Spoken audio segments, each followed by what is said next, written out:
যলৈকে যায় নৰকাসুৰ, হৃদয়ত লৈ যায় কামাখ্যা। প্ৰেমিক নৰকাসুৰ,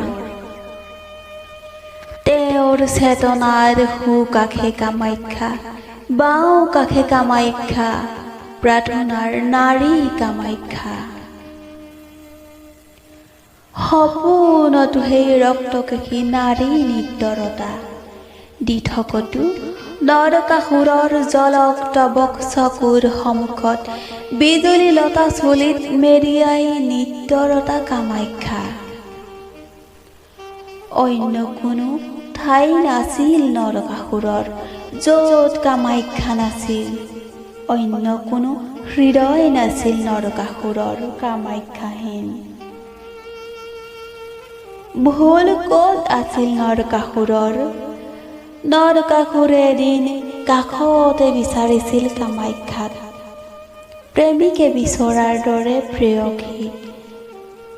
প্ৰেমিক আছিল নৰকাসুৰ, ছলনা আছিল কামাখ্যাৰ। বেচেৰা নৰকাসুৰ গোটেই ৰাতি শিলৰ খটখটি নিজৰ বুকুতে সাজিছিল।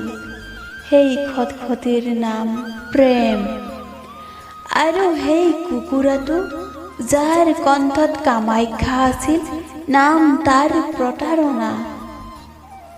ভুল নাছিল নৰকাসুৰৰ, ভুল নাছিল। ইমান ছলনাৰ শেষত নৰকাসুৰে ক'ত থ'ব এতিয়া তেওঁৰ আত্মা, ক'ত থ'ব এতিয়া তেওঁৰ দিন আৰু ৰাতিবোৰ?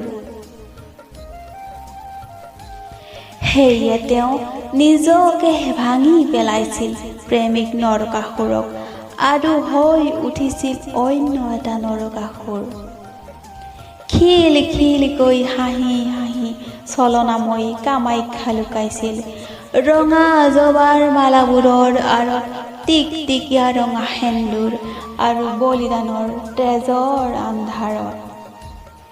সেই কামাখ্যাক চাবলৈ মানুহ যেতিয়া নৰকাসুৰৰ বুকুৰ খটখটিয়েদি উঠি যায়, তেল মানুহ বিচলিত নহয় কামাখ্যা। কিন্তু কোৱা ধৰ্মপ্ৰাণ নগৰবাসী, অকণমান বিচলিত হোৱাটো উচিত নাছিল নে কামাখ্যাৰ?